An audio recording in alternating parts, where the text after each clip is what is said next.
Forged secretly in mortuary archaeology's hottest furnace, it's Archaeodeath. Welcome everyone to one more of my Archaeodeath interviews, and this time we're going into the world of Archaeodeath and heritage with Dean. Dean, it's really a pleasure to meet you again after actually quite a few years of having had since we last had a chat. And please introduce yourself to our viewers and listeners. Yeah, so my name's Dean. I'm the chief executive, I suppose, of Big Heritage. So Big Heritage was a small community archaeology project which I set up in 2011, largely off the back. Wow. Yeah, it's scary, isn't it? Really scary. I set it up so I did my first degree at Chester, which was the catalyst for everything, which I've done since. So I'm entirely blaming you for all that. I know. I knew it would be my fault. Absolutely. And then too late to get my fees back. And then when I went on to do my master's, done a 2-year master's part-time in Oxford in landscape archaeology, and it was I'm from Birkenhead, and a lot of the field work we were doing, it was very typical Oxfordshire. You know, we were doing some work in the ladies' garden who'd stumbled across a medieval chapel that she just happened to have in a profuse huge lands. And who doesn't? Of course. So it wasn't really things you could stumble upon where I was from, and I wanted to try and kind of make it a more accessible subject for normal working class people from normal kind of suburban areas. So we set up a couple of small projects, either just going out visiting schools, and then we looked at the work. Say we, it was just kind of me at the very, very start, but the likes of the stuff that Carenza Lewis was doing around test pitting, which actually really makes archaeology, it's quicker, simpler, and more accessible. You know, 1 by 1 meter trench can be dug in a day, but actually you don't need a vast estate to be able to do that. You could do that in a pub car park, in a grass verge, in people's back gardens. So it started, from that.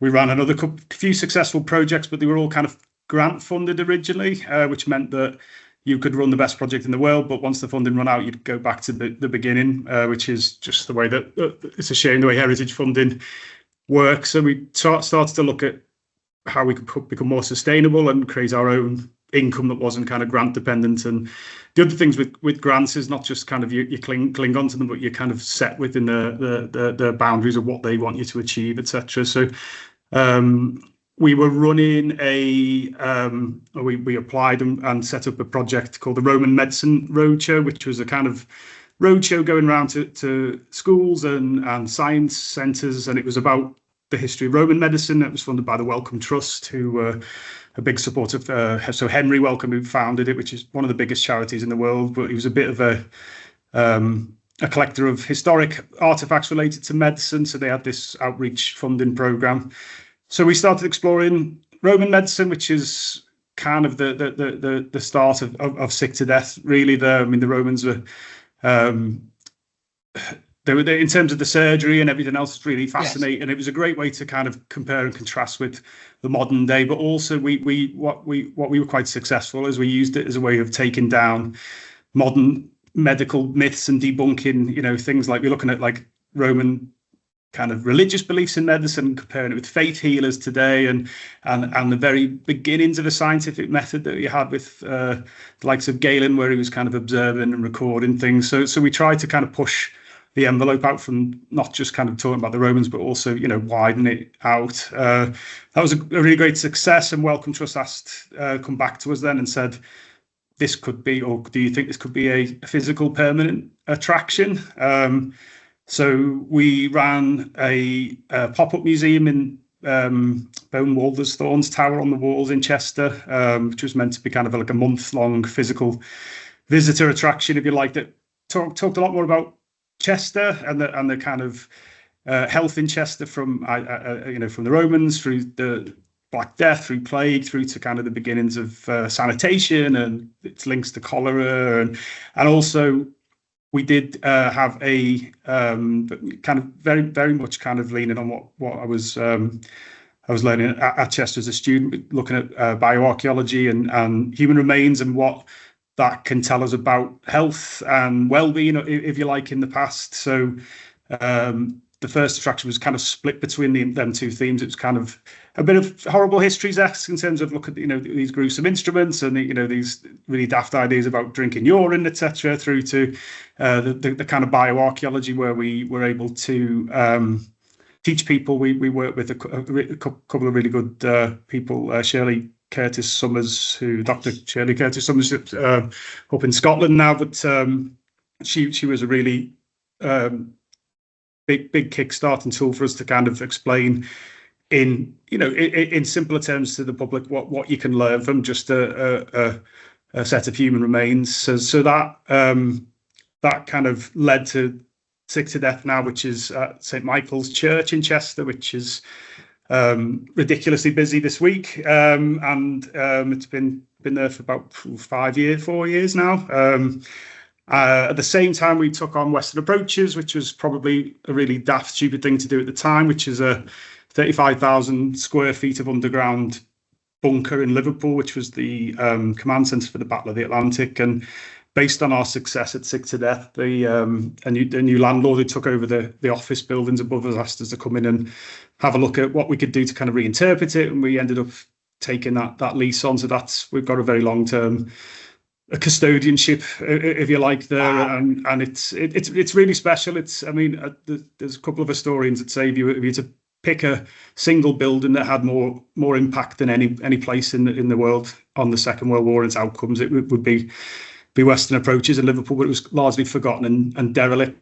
So we took that on at risk, and we've kind of baby steps at first, but now it's one of the kind of busiest attractions in Liverpool. Then COVID come along, which was really interesting. That's a nice way of putting it. Yeah, well, we'd heard. So when we were kind of redoing the Sick to Death in Chester, it was just on the cusp of the news of this kind of odd virus in China, and we were about to kind of launch Sick to Death in its new home, and we said, one or two of our staff had said, wouldn't it be funny if we did some sort of launch stunt with hazmat suits and tape and said, look, this virus is here, but actually, and then it'd be a great reveal, it was Sick to Death. And then I'm so glad we didn't. It was like absolute disastrous marketing ploy. But so COVID came along, and it did give us some time to do some redevelopment at Western Approaches. It gave us a lot more time and a lot of thinking space at Sick to Death. We put a lot more emphasis post-COVID on debunking myths and misinformation. So there was so much of it, and it was frightening, absolutely frightening. And then we Diva Roman Experience, which has been going for 35 years almost in Chester. It's the kind of one that annoys everyone, with little mini Romans walking around, marching around the city. Little kids, with it. Yeah, it's. I have noticed that we did get a complaint last year from someone who'd moved into the city and moaned about it. It's a bit like when people move house next to a medieval church and complain about the church bells, which have been ringing for 1,000 years. So we bought that business during COVID, again a bit of a risk, but we've turned that round. It's an interesting one. It's an interesting space. There's a really interesting Roman remains there, but the kind of location of it's a bit tricky. But we're doing really, really well with there. Get about 70,000 school kids a year, just on a kind of Monday to Friday. So that's doing quite well. And then our two latest projects. So we acquired U-534, which was a German U. It was the last U-boat to leave the German dockyards at the end of the Second World War, and to kind of cut a long story short, it refused to surrender when all the other U-boats did, tried to escape, so it was sunk. And then there's been a lot of conspiracy around why it tried to escape. We've got some new ideas now, but in the 1990s, a Danish billionaire took the fancy that was full of Nazi gold and treasure, so he spent about 2 million to raise it. Whether or not he found any gold, I don't know. I'm not sure I'd tell anyone about it myself personally, but so that came to Birkenhead, which had a historic warships kind of charity in the 90s, but it closed and it went into kind of into local authority ownership. But the U-boat's the opposite side of the story, the Battle of the Atlantic, and it sits opposite the other side of the River Mersey to Western Approaches. So so we acquired that just after lockdown. There's only 4 left in the world. There's two in Germany, one in Chicago in the US, and ours. So it's not something I ever thought I'd claim to say that I'm an owner of a U-boat. My word. But we're redeveloping that as a new Battle of the Atlantic Centre, which opens in 2026. A big £19.5 million redevelopment down in Woodside and Birkenhead, and then the last one, and I think I'm done now. I think we took Wirral Transport Museum over December last year. Right. So, which was really interesting. So Birkenhead was the first place in Europe to have tram cars. A lot of kind of industrial innovation around the time. It was vying for Liverpool, with Liverpool in the kind of turn of the century as a kind of transport innovation hub. And so we've got I think we've got eight historic trams, 9 buses, about 20 cars, bikes, scooters, and we've got that's currently closed. We've got a £6.5 million redevelopment there. They'll open both at the same time, and you come outside the U-boat, the tram's parked outside, and the tram track goes straight down to the museum there. So it's a mixed job. It's truly become big heritage now, hasn't it? It's yeah, truly become. I'm happy with medium heritage, to be honest. I think that's the.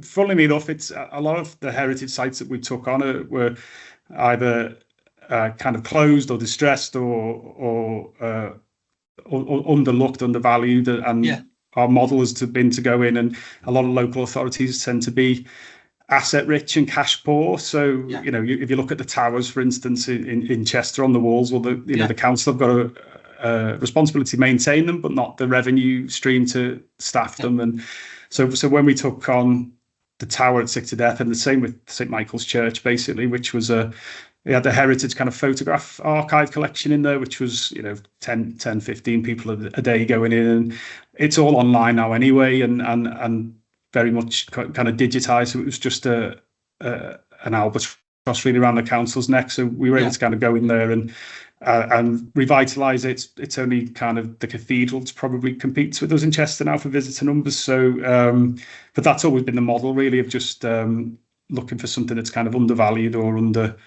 underappreciated and push it up. So we do get kind of monthly offers of taking over other sites, and wow.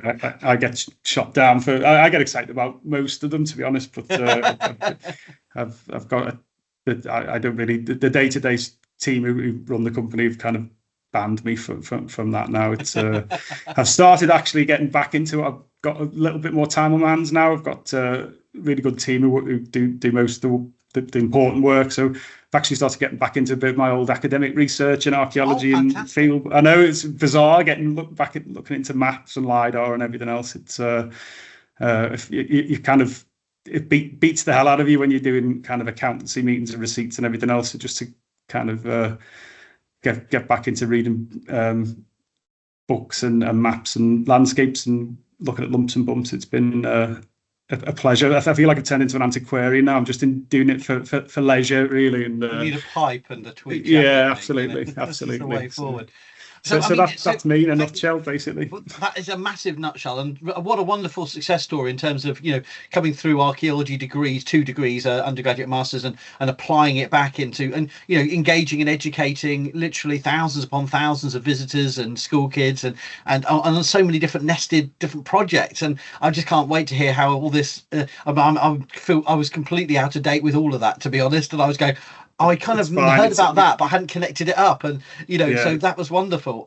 But I did want to ask. So one of the things that fascinates me is how all of the many challenges of dealing with the distant past and quite gruesome topics of death and disease and stuff. And you talk about sort of dodging one bullet in terms of the PR disaster of hazmat suits if you've done an opening, and then literally that's everyone's reality. But there's all sorts of challenges of you want to tell a hard-nosed story and debunk the misinformation, but then there's all sorts of sensitivities about how you deal with those topics when you're dealing with people who maybe have never come across. I mean, young people today never found a corpse lying in the street like in my day. No, but seriously, we're in modern society where those type of topics are, I mean, the idea that death is a taboo is a bit of a myth in itself, but death is certainly something we see all the time on the media, but we don't have that personalized connection to. And so I wondered what your thoughts were on, that challenge, because I love Sick to Death, and I love the way you take a hard-nosed perspective on the myths and the misconceptions, both about the past and recent diseases. But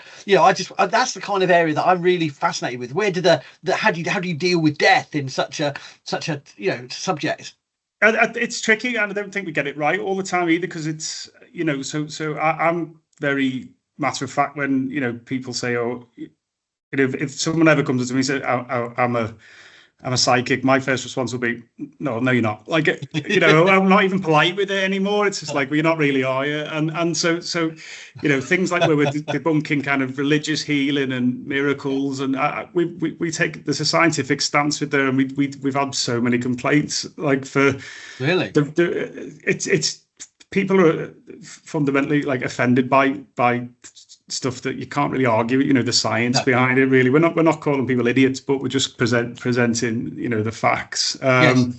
So one of kind of our long-term staff said that Sick to Death is ideal TripAdvisor review is 3 out of 5 on average, because he said we want plenty of 5s, but if we get 1s because we're offending people, because we're upsetting their way of thinking, and that's also a good thing. So we have to tread carefully, isn't it? Yeah. So your reviews are polarized between those. Yeah, we're about 4.8 to be honest, but we don't mind the odd one.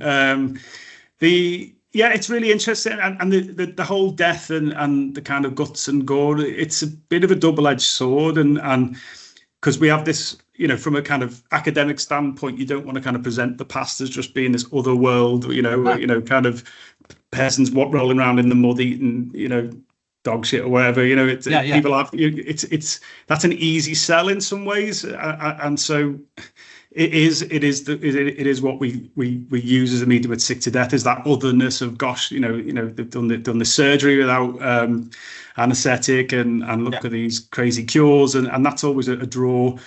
But it's also the balance of trying to remind people that the past is maybe not as different as you think it is. Like physiologically, humans haven't changed since we've kind of evolved. So our bodies work the same way. And I always like facts where people talk about like life expectancy, say in the Roman period, and it's so much lower. But generally, that's because on average, child mortality rates were so high. So if you get yourself to adulthood, you're not that far off, you're not that different. So it's a challenge to put that across to a younger audience.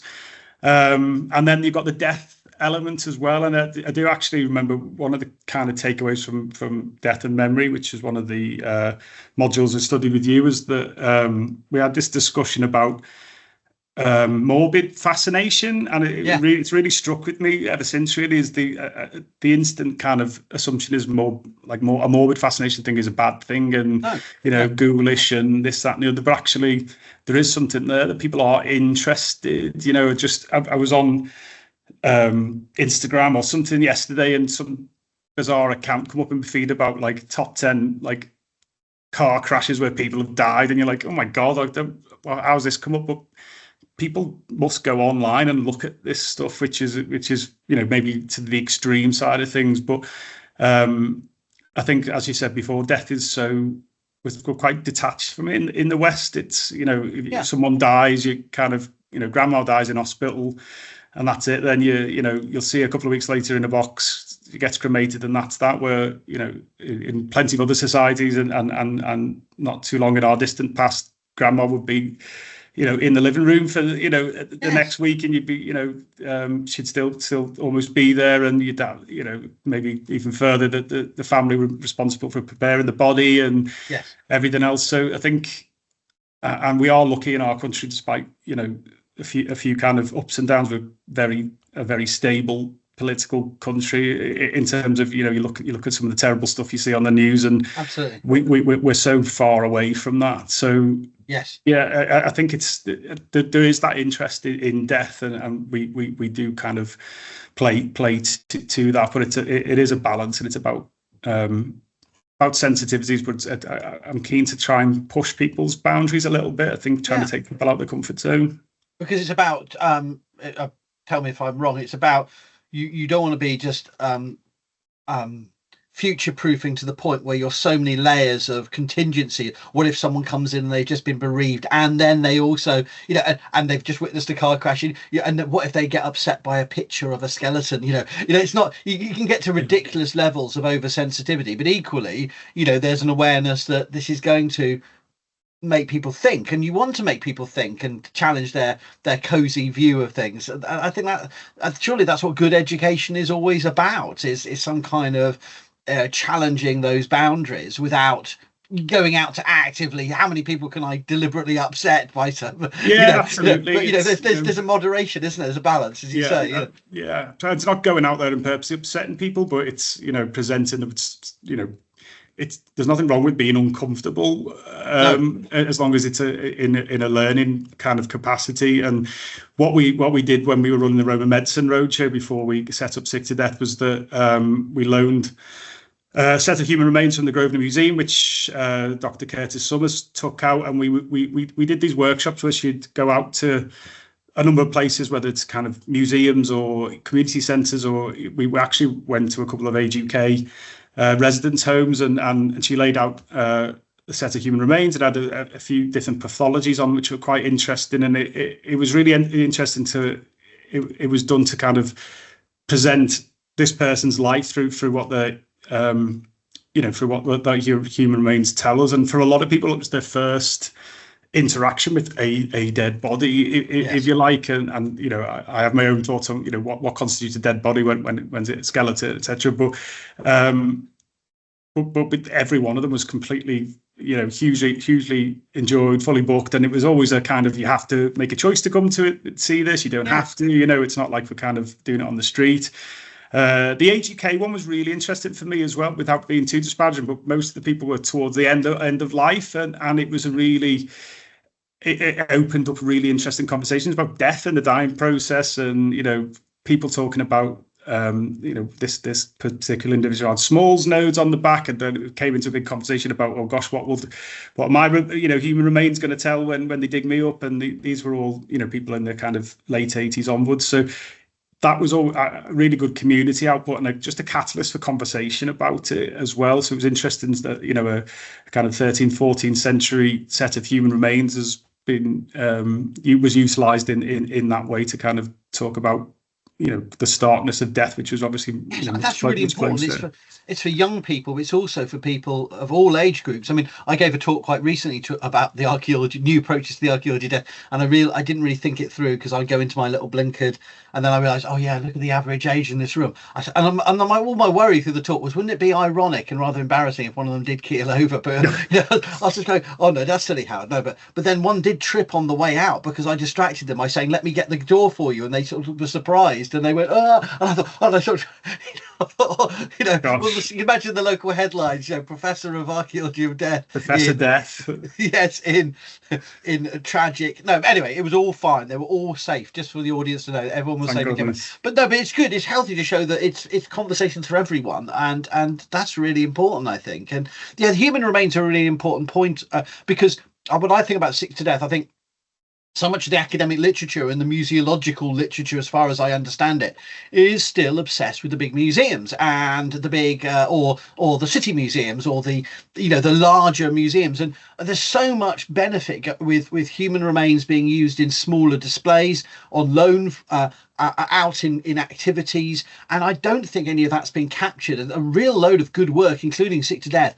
hasn't been properly discussed by academics, who tend to focus on, oh, what's the British Museum doing? What's you know, the various other big prestigious museums, Ashmolean and so on. But, you know, and I think that's such a missing point, because it's I mean, you've got visitors coming from all over, so it's not local in the sense of you only got people from the immediate area, but people coming from all over to a place where they're getting to see the story of medicine and the story of health and disease, and human remains are part of the mix, and not a massive part, but you're not ignoring that fact. You're not you know, you're not just making it about images and plastic. No, and it was important that the human remains were from Chester as well. I think it was. I think you're right what you're saying about the big museums. There's an element of things have more meaning in their local context and for like local people in a sense. And you take finds from Chester and stick them on the British Museum. They don't quite have the same impact as they have there. So we have visitors from all over the world, but that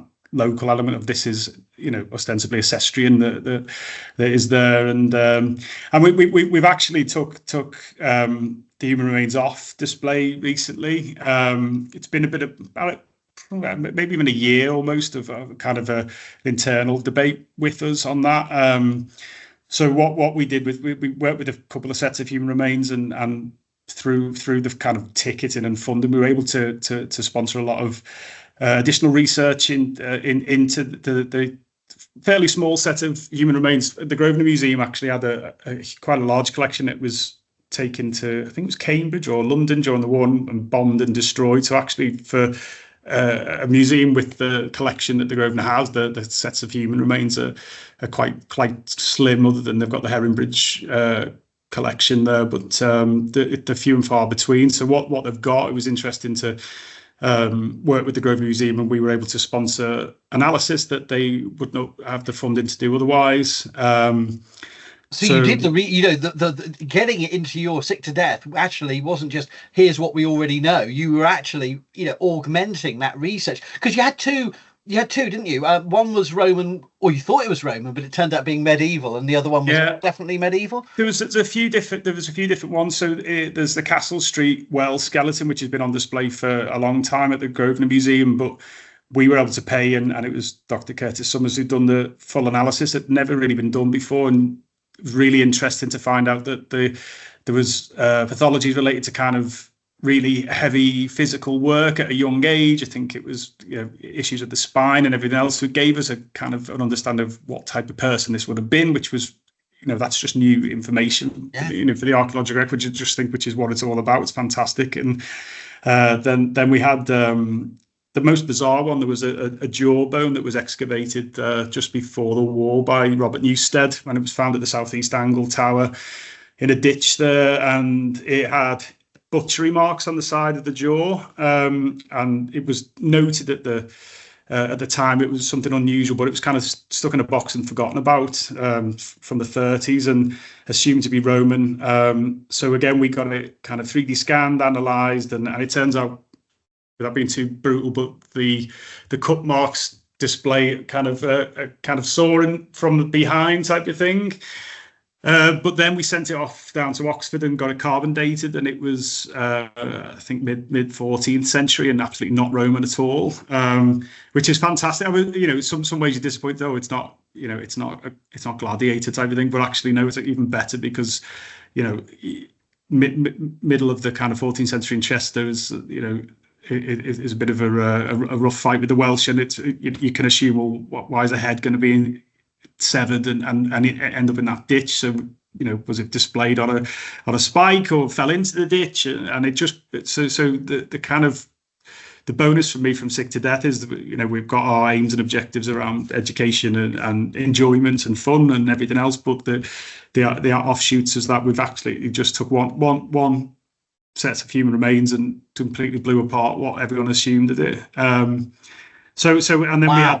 We had it's still my favourite. And I must admit, I did talk to you over email. We've it's kind of grey lit, but we do intend at some point to kind of put it all together as a bit of a published article. Really, it's really interesting for the public, but just for kind of research in general. And I think it's excellent, because that will then celebrate all the investment you put into not only your business but also the research. That's fantastic.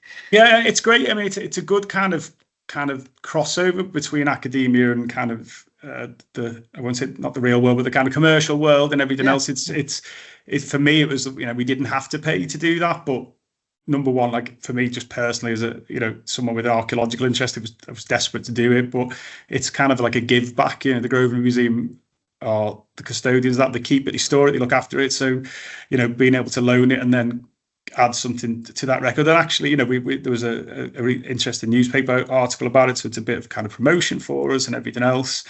But like I said, Funny Sick to Death evolved, and we've become, certainly post-COVID, more focused on kind of pushing the envelope around debunking myth, and there's we've got a wall of shame up there. Yes, I love that bit. From Donald Trump's bleach to Gwyneth Paltrow's vagina candles, which we did. We didn't buy one, actually. We just went to Primark and got a candle and wrote on it. Refused to pay out, but apparently they've got some sort of medical benefits. So we've got kind of snake oil, literally snake oil, electric shock therapy machines, and so it started post-COVID as a response to that, to kind of go much further down that line. And we did start to feel slightly on the cusp, as we were less kind of bioarchaeologically focused, that it was getting sidelined in response to everything else. And so certainly well before Halloween, again, Halloween for us is just, it just fits in thematically, and we want the Halloween elements to be fun. It's called Scared to Death the next week, and the learning always goes out the window, really. It's fun, and it uses the usual tropes of kind of ghastly peasants, and plague doctors and everything else. So we felt it was, certainly the plans we had were going to take us way over the boundary of kind of what we think was appropriate. So with 3D scanned all the human remains, and they've gone back to the Grosvenor Museum. So we're going to print them back out, what was there. So they'll be, ostensibly for most people, they won't notice much difference. Experience, but well, the interesting thing is, what is that kind of authenticity? Like, would you go and see the? I remember they did this kind of Tutankhamun touring thing where they completely 3D scanned and redone, his chamber, and I wouldn't have gone to that personally. Like, Okay. And even if it was identical, it's like, I don't know. It's a bigger, wider debate about authenticity. I don't know what your thoughts on it, but for us, for the general visitor, they weren't going to get any less or more out of it. I think, to be honest, we could probably not even tell them they were copies and they wouldn't know, but obviously we will. But there is that element of people want to see authenticity, don't they? I don't know what you think. I haven't. I suppose it depends on where and how it's being displayed. And I mean, just thinking about your display, if like the human remains had been literally the star focus of the education and the story and the timeline, I think it's more of a challenge. But I think the fact that it's an important element, but not a sort of, I hate to use these terms, highlight, but then I think perhaps it's less of an issue, as you say, and for most people it won't make any difference. But I think for me, I went to the museum in Liverpool recently, and half the stuff is it's that is probably in Smithsonian or something, and here's another model of a Homo ergaster or whatever it may be, and that's not the actual fossil. In fact, I kind of default to assuming with early people, it's not that. But I don't know. My feeling would be it depends on what you're trying to say with those remains. Yeah. And but I think the more ability we have to use 3D scanning to give audiences an education experience without having to have those remains potentially causing issues and ethical concerns, the better. But I still don't think we should. I'm in an international context and talking to lots of North Americans more. You get swayed by that indigenous perspective more and more as I grow older. But equally, I'm still very British in the sense I think this stuff needs to be there as part of our collections and our education, and we shouldn't be purifying our museums completely of human remains as if there's something dirty or wrong with the human body and mortal remains, which I think is a kind of over purist view. That's my personal take in a general sense, not about your exhibition, about general sense. Yeah, no, about we shouldn't. There's a puritanical nature to some of the American debates across the spectrum that leave I think British people feeling very uncomfortable. And I think on human remains, I am quite. I'm an advocate for there, as long as we thought through why we're doing it and how we're doing it, and we adapt and pivot depending on how things are going, I don't see why we can't occasionally have human remains on display. But really, in the context of what you're doing, I think it kind of, if you've got the ability to do the 3D models, I think that's a solution, and it gives the stuff back to the museum. But it's not far away, and if you ever need it again for anything, I'm sure an arrangement could be made, because you've got such long-term good dialogue with them, and they, it seems such a benefit for the city to have that connection. So those are my thoughts for what they were. Yeah, it's worked really well. I just think we just got to the point where I was just sitting uneasy slightly on it, and I think it got to the point where it was like, well, if we're just thinking like that, let's just, it's not, as you say, it's not central to, it's not like people are not going to turn up because they're not real human remains. We just felt it's something that we didn't want to take too lightly. So and we may redo something again in the future. We've got plans to kind of expand Sick to Death in some format and do a bit more of the going back more about the outreach and going out a bit more. So it may be that we do something like that in the future. We just felt it it was the right time, and we are looking to do something as a kind of acknowledgement. It's a bit strange, really, to kind of acknowledge someone who's human remain. You don't know the name, don't know where they are really, but I always wonder why they have these great kind of monuments and tombs for kings and queens and princesses, but there's nothing for like the general. We don't know who you are, the every man and woman of Chester. That's the thing, isn't it? Yeah, because these are unknown remains, aren't they? And they are from whatever their life was like. They certainly didn't have the most salubrious of ends, if there's such a thing as a salubrious end. But and so I think that's really interesting. Yeah, so you're go on. Sorry, I don't know what we're going to do yet. I think we're going to probably sponsor some sort of kind of studenty type program. I quite like the idea of proposing some sort of memorial in the city for the forgotten dead. It's without getting too kind of romanticized about it, but these people who are the bones of the city, that they were the workers, they were the common man and woman, and we never kind of remember them. It's a bit like the kind of tomb of the unknown soldier. You don't know who it is, but it's you're remembering a movement and a thing. So we may use this kind of return, it's a kind of repatriation down the road. It's like 3-minute repatriation back to the Grosvenor, but we may look at it as a catalyst to do some sort of permanent fixture. We'll see. I think that's really interesting. I was talking to Ruth Penfold Mounts, who's at York, and she does death tours of the city of York. Everything gets, but there's so many sites in and around Chester that you can take the student. I take my students to. Essentially, you take. I mean, one takes my students to. That have a mortuary theme, and there's having some. As part of that mix of the Overley Cemetery, the site of the various friaries, and there's also the fact that you've got these remains that are just sort of just without a home, so to speak. It'd be good if there was some physical place where they were remembered. Yeah, I think that's a lovely idea. I look forward to seeing what happens. Yeah, we're not sure yet, but we'll keep you posted. But just thought, and again, it's the Grosvenor Museum just been pivotal for the early years of Sick to Death and Big Heritage's kind of growth. So it's we want to kind of we do it at the Williamson in Birkenhead now, but we're kind of like an extended outreach kind of team for them. We'll if we can help out and do stuff. We've bought some things at auction for the museum which they wouldn't have been able to get otherwise, we've sponsors, bits and pieces, sponsored events and stuff. So it's important for us as the museums, because they're effectively, they're a free service, and the budgets are being cut. But when we're benefiting from that, when there's no kind of commercial link up with us, it's how can we kind of support and give back and paying for, especially the analysis of something that would probably be on a shelf otherwise, because they've got so many other things to, very long list of things to do. It's nice to kind of take something that's slightly left field and add to it. So there's been some great benefits from that, really.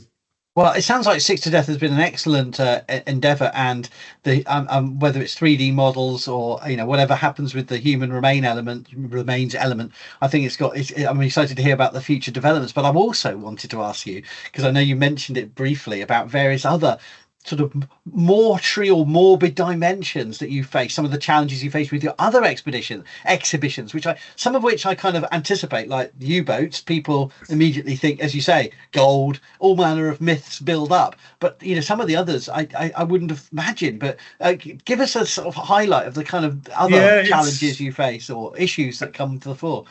To be honest, I mean, our kind of, we're so expansive, the amount, we've hundreds and hundreds of thousands of people, and generally everyone's great, but there are some, just be very blunt, some weird people in the world. It's we have to deal with it. You get people that turn up dressed as a Second World War soldier at Western Approach, which is just fine.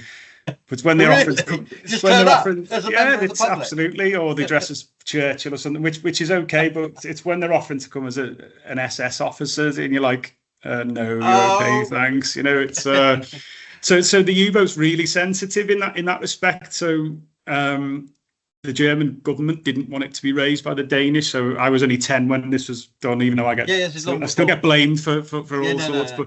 But nobody died on U534. All the crew escaped. One of the sailors died from exposure and the bends, but there was no one on the sub.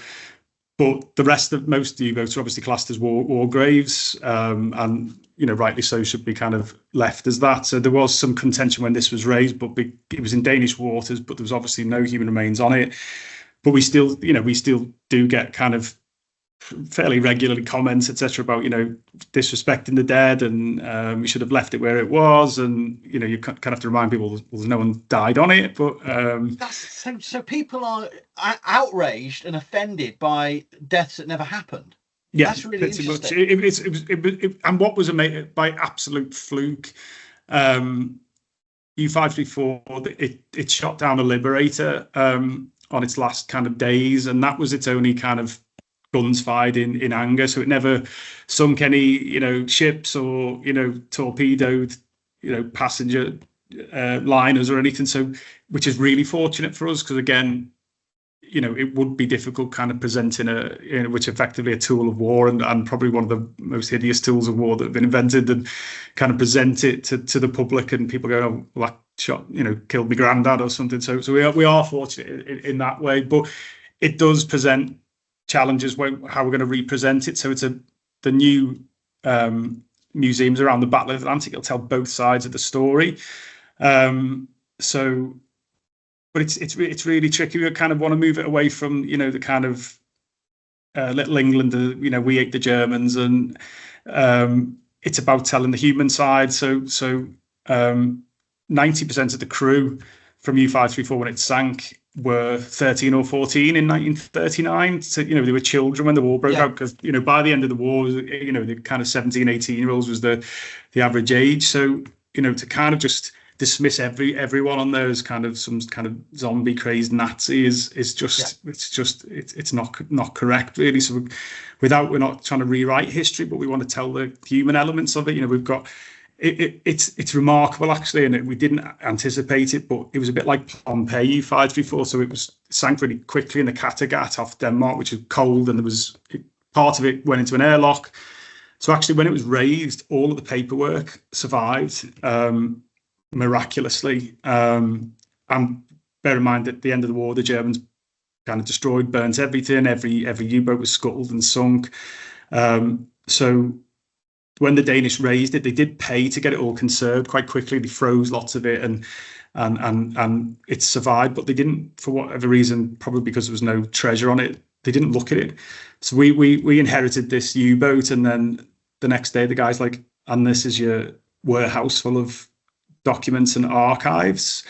So we actually now, some more is going to come out in the news in the next couple of months. We've got the biggest U-boat kind of paperwork archive collection in the world. We've got 2 Enigma machines. We've got reams and reams of Enigma messages some have been coded, some haven't.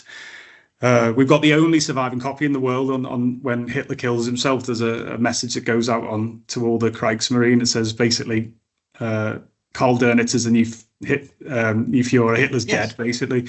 We've got it pencil, the translation. So someone sat there translating this onto this kind of printed U-boat kind of translation paper, and we've got it. You can see the pencil marks, and everyone knows the message was sent, but we're the only one with this copy of it. And then you know, from quite, you know, powerful stuff like that through to the engine logbooks we couldn't quite read, and we've got some really good friends over in Kiel in Germany, where there's another U-boat, and they've translated and said they're using this as the menu. So it's kind of, you know, I thought it was kind of important engine information. It's like, no, that says tomato soup, that says potatoes. And then we've got one report where U-534 prangs another U-boat after just like leaving the shore, and both captains agree, let's not tell the bosses about this. We'll just go about our ways, no damage done. There was a court martial because someone stole some chocolate, which was, to be fair, if you're stuck at sea for weeks at a time, someone robs your chocolate, you'd be fuming. I wouldn't last long in the German Navy then, I'd be. We found 500 condoms, so quite what was going on there. Beer, champagne, it was like a party sub. My theory, to be fair, was that it had the range to go to Argentina. There was a radio operator on board who was born in Argentina, so kind of spoke 2 languages, and so I think it was probably taking some senior people off to Argentina, and they got that's why they didn't. So not quite as kind of Hollywood as Treasures and Gold, but quite interesting all the same. So yeah, so it's just something you'd never think you'd get, you know, involved in. You go to university, do an archaeology degree, and you kind of getting kind of emails across from Germany and all over the place. It's generally actually not Germany, it's usually South America, North America. There's a obsession with U-boats.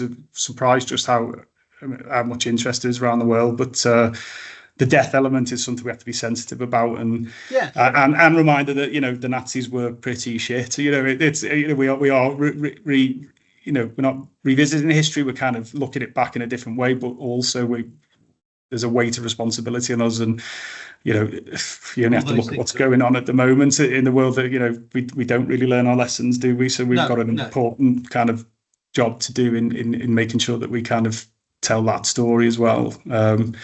So yeah, it's I think it's really interesting. I mean, I have different views on this and different reactions personally. It's difficult to negotiate, but certainly I think you have to be respectful and sensitive. But then equally, there's many a exhibition and museum I go in where you think it's knights in armour, it's the British military doing that, and you think, did anyone think, just not for a moment, not like, you know, how this comes across? And so, you know, I think you're probably ahead of the curve. So when, you know, compared with some of the existing extant, you know, heritage offers, which are very much like, you know, perhaps have just like a little token reference to, and then remember people died, but then, you know, it's just, hey, you know, well, it's a lovely time in the war or whatever it was, or here's another reconstruction diorama of the battle of whatever it is, and you go, okay. It's a personal thing. For like what we've done with Western Approaches is that it was staffed by 80% of the staff were women. They were young Wrens, Women's Royal Naval Service, and they basically took the brightest young girls from kind of universities, brought them up to Liverpool, and they became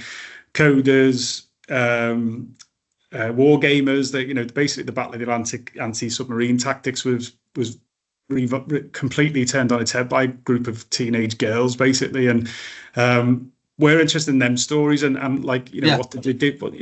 What did they do afterwards? Where did they go, you know, on a night out? It's not just about the war, it's about the people. And I've very lucky to have met quite a lot of the women who work there. And actually what's interesting, flipping on its head, where you've got to have some kind of reverence in how you display stuff, is that every single woman I've met who worked there said, you know, I'm in my late 80s or 90s now, the best years of my life were during the war. It was the most fun. It was the most exciting. You know, these were young girls living with their parents probably till they got married. All of a sudden, they're shipped off to Liverpool, got given some money and told to go, you know, do what they do. You know, it's a bit of an adventure. And so we're conscious not to be too kind of hands off, and sometimes you can be too like holy with it. You know, it's we had a gin. We produced a Western Approaches gin, and we got a model. It's like a burlesque kind of 40s model, and she kind of posed for this gin on the commander's desk, and we had some right outrage over that, saying, no, it's disrespectful to the Wrens. And we actually got one of the Wrens, 97, to write a post to say that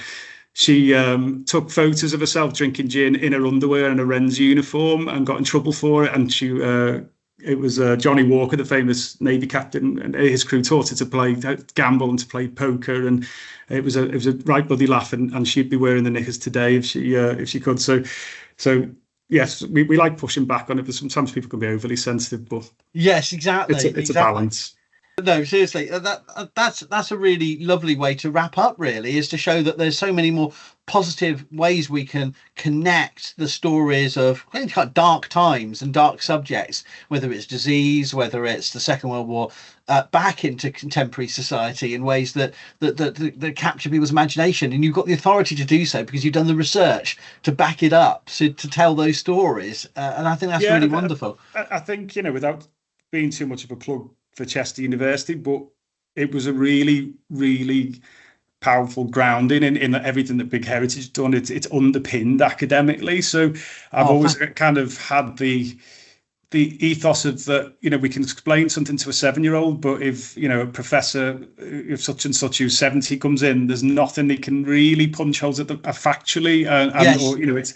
Or we ground some things in kind of some academic theory that you may not notice it, but it comes from having that kind of background. And as I say, the death and burial module as well was an eye-opener, because I think I'd expected it to be kind of more like, let's look at skeletons and how people died and everything else, but it was the theory around it. And yes, I never expected to be going to kind of modern cemeteries and looking at kind of Chinese, wind chimes and stuff. And it was like, whoa, actually, this is a much, much broader subject. So, I think that kind of did certainly lay the foundations for a lot we've done there. So it's there's a plug for Chester there. It was it was a fantastic experience, and definitely we got to our deputy kind of on board director is Bryony Fisher, who was she started as an intern before she'd finished the degree, and she hasn't bloody left yet.